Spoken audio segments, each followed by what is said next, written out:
اور آپ اپنے کپڑے پر اس کو لکھواتے ہیں، اس کی توہین ہوتی ہے. کئی دفعہ وہ کپڑا ایسی جگہوں پر رکھتے ہیں آپ دھونے کے لیے یا مختلف کاموں کے لیے، ایسی جگہوں پر وہ کپڑا رکھتے ہیں جہاں پر اس چیز کی توہین ہوتی ہے.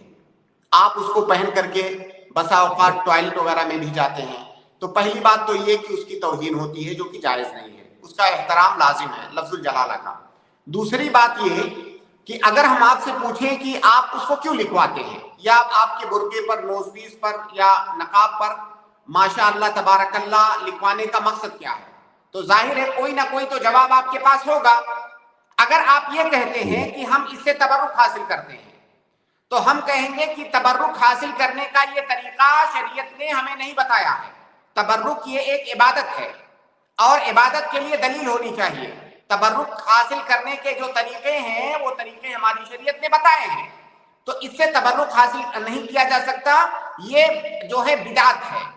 اور اگر آپ یہ کہتے ہیں کہ اس کو لٹکانے سے ہم نظر بد ہم کو نہیں لگے گی، جسے ماشاء اللہ تبارک اللہ ہم نے لکھوا رکھا ہے تو ہم نظر بد سے بچ جائیں گے، جو ہے سحر سے بچ جائیں گے، اس طرح کی چیزوں سے بچ جائیں گے، تو گویا کہ پھر یہ تمیمہ ہے، تعویذ ہے، جو کہ جائز نہیں ہے ہماری شریعت میں. اور اگر آپ یہ کہتے ہیں کہ ہم اس کو خوبصورتی کے لیے لکھوائے ہوئے ہیں، تو یہ بھی جائز نہیں ہے. اللہ کا نام اس لیے نہیں ہے یا قرآن کی آیتیں اس لیے نہیں ہیں کہ آپ اس کو کپڑے پر لکھ کر کے زینت اختیار کریں، خوبصورتی حاصل کریں. اللہ کا نام ذکر کرنے کے لیے ہے، قرآن کی آیت پڑھنے کے لیے، سمجھنے کے لیے، اس پر عمل کرنے کے لیے ہے، نہ کہ زیب و زینت کے لیے ہے. تو لہٰذا یہ لکھوانا کسی بھی طرح سے جائز نہیں ہے. بہت بہت شکریہ شیخ، جزاکم اللہ خیرا. السلام علیکم. السلام ورحمۃ اللہ وبرکاتہ. اس کے بعد میں اگلے گیسٹ قاسم عمری کو ایڈ کر رہا ہوں، آپ اپنا سوال کریں. السلام علیکم ورحمۃ اللہ وبرکاتہ. السلام ورحمۃ اللہ وبرکاتہ. عقیقہ کا بکرا مدرسے کو دے سکتے ہیں کیا؟ جی سر، عقیقے کا بکرا مدرسے کو دے سکتے ہیں. عقیقے کا بکرا مدرسے کو جی دے سکتے ہیں، کیا پوچھ رہے ہیں؟ ہاں جی. دیکھیے بھائی، عقیقے کا مطلب یہ ہوتا ہے کہ آپ اس بکرے کے مالک ہیں، آپ اس بکرے کے مالک ہیں اور مالک رہتے ہوئے آپ کو اس بکرے کو ذبح کرنا ہے. جب آپ نے مدرسے کو دے دیا، آپ اس کے مالک نہیں رہ گئے، آپ نے صدقہ کر دیا. آپ کے پاس بکرا تھا، آپ نے مدرسے کو صدقہ کر دیا، اب آپ اس کے مالک نہیں رہے. اب اگر مدرسے والے اس بکرے کو کاٹ کے کھائیں گے تو وہ آپ کی ملکیت ہی نہیں ہے، تو عقیقہ کیسے ہوگا؟ لہٰذا اس بکرے کو اپنی ملکیت میں رکھتے ہوئے اس کو ذبح کرنا ہے. اگر آپ کو شوق ہے کھلانے کا، آپ عقیقہ کرنے کے بعد مدرسے والوں کو بلا کے کھلا دیجئے، ان کے یہاں گوشت بھیجوا دیجئے. ٹھیک ہے، جزاک اللہ. ٹھیک ہے، بارک اللہ فیکم، بہت شکریہ. ترمزل میں آپ کو ایڈ کر رہا ہوں. السلام علیکم ورحمۃ اللہ وبرکاتہ. سے وعلیکم السلام ورحمۃ اللہ وبرکاتہ. جی شیخ، میرا سوال ہے کہ ایک لڑکا اور ایک لڑکی بھاگ کے نکاح کر لیے تھے ولی کے بغیر، جو ہے ایک دیوبند مولوی نے نکاح پڑھا دیا تھا. تو اسی طرح مطلب وہ لوگ آپس میں تعلقات قائم کر لیتے ہیں اور ایک بچہ بھی ہو گیا. تو اسی طرح مطلب رہ چکے ہیں اور ان کے جو ہے ابو ہیں، تو ان کے گھر لڑکے والے کے گھر آنا جانا بھی کیے ہیں، تو اس طرح لے کے گئے ہیں لڑکی کو. تو ابھی مطلب پہلے تو بچہ ہو گیا، تو اس بچے کے کیا کیا جائے، پہلی بات. اور دوسری بات یہ ہے کہ کیا سب لوگ یہی سوچتے ہیں کہ ان لوگوں کو نکاح ہو گیا ہے، جو ہے کہ کہتے ہیں لڑکے والے بھی لڑکی والی بھی، لڑکی کے ماں باپ بھی، مطلب سمجھ میں یہ پھیل چکا ہے کہ ان لوگ کا نکاح ہو گیا ہے، تو کیا اب پھر سے نکاح کرانا ضروری ہے یا کیا ہے اس سے مسئلہ؟ جزاک اللہ. اللہ کے نبی صلی اللہ علیہ وسلم نے فرمایا کہ ایما امرأۃ نکحت بدون اذن ولیہا فنکاحها باطل باطل باطل. 3 بار کہا کہ جس عورت نے اپنے ولی کی اجازت کے بغیر نکاح کیا تو اس کا نکاح باطل ہے باطل ہے باطل ہے. یہ نبی صلی اللہ علیہ وسلم فرما رہے ہیں. اس کے بعد اگر کوئی کہتا ہے کہ نہیں وہ نکاح ہو گیا، آپ بتائیے اس کی بات کا ہم کیا کریں؟ نبی صلی اللہ علیہ وسلم کہہ رہے ہیں کہ وہ نکاح باطل ہے جو ولی کی اجازت کے بغیر ہوا ہے، اور کوئی کہہ رہا ہے کہ نکاح ہو گیا. ہم اس کا کیسے اعتبار کریں؟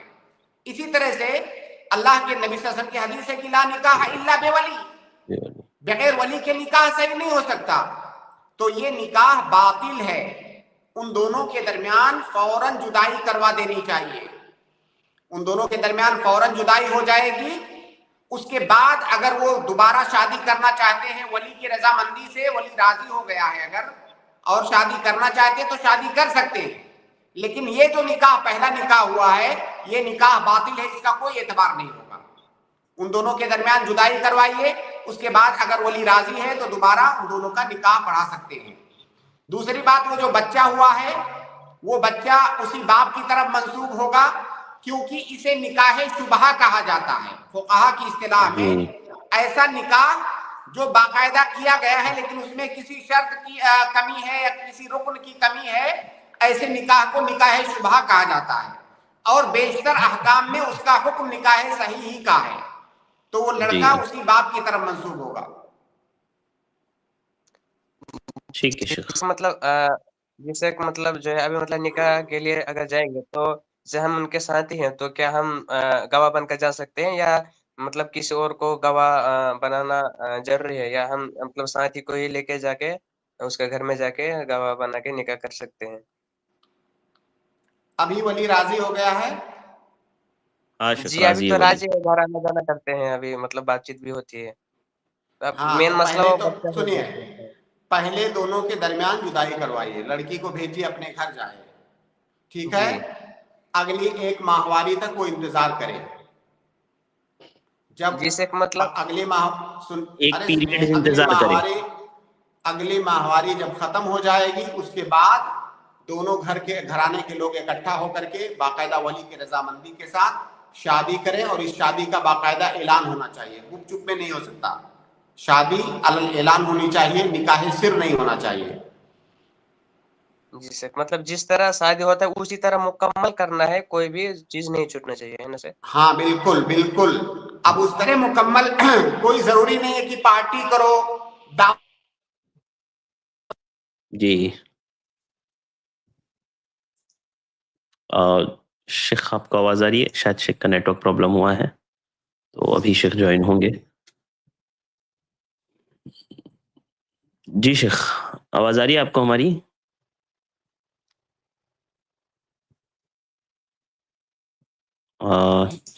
ٹھیک ہے، ابھی میں شیخ کو جوائن کروں گا. سرمد بھائی امید ہے آپ کو جواب مل گیا ہوگا نا؟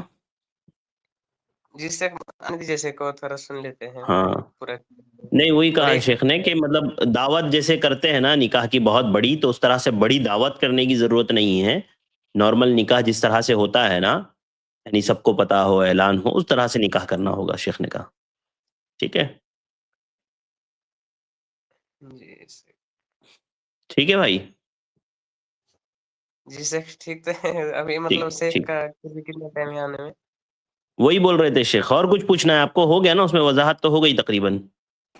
اور ایک جی شیخ سوال آواز آ رہی ہے آپ کو؟ جی شیخ ہاں سننا. جی ٹھیک ہے شیخ، ان کا جواب کمپلیٹ ہو گیا تھا نا شیخ آپ کی طرف سے؟ جی جی کمپلیٹ ہے. جی شیخ ہاں اور ایک سوال ہے. پوچھ لیجیے جلدی سے. جس سے پر ایک سوال ہے کہ جیسے بیوی کے رضامندی کی مطلب باہر کمانا جانا کیسا ہے؟ اگر بیوی چاہے کیوں نہیں گھر پہ ہی رہے، مطلب گھر پہ ہی کام کرو، اس طرح سے ٹھیک کہے، ہے، لیکن واضح ہے سوال. باہر جا شیخ کے بیوی کام کی کرے تو اجازت، بیوی نہ چاہے تو باہر جا سکتے ہیں کیا کام کرنے کے لیے؟ دیکھیے، بیوی کی رضامندی ضروری نہیں ہے باہر جانے کے لیے، باہر کام کرنے کے لیے. ہاں کچھ مہینوں کے بعد 4 مہینہ 6 مہینہ بعد فقہ نے 4 مہینہ بعد فقہ نے 6 مہینہ بتایا ہے، اگر بیوی کہے کہ آپ کو آنا ہے تو اسے آنا ہوگا، ورنہ بیوی کی رضامندی ضروری نہیں ہے. جیسا کہ جزاک اللہ. السلام علیکم ورحمۃ اللہ وبرکاتہ. وعلیکم السلام ورحمۃ اللہ وبرکاتہ. سسٹر سمیہ آپ اپنا سوال کریں.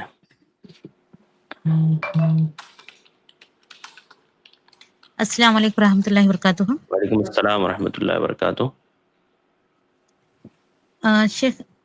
شیخ میری آواز آ رہی ہے؟ جی جی آ رہی ہے.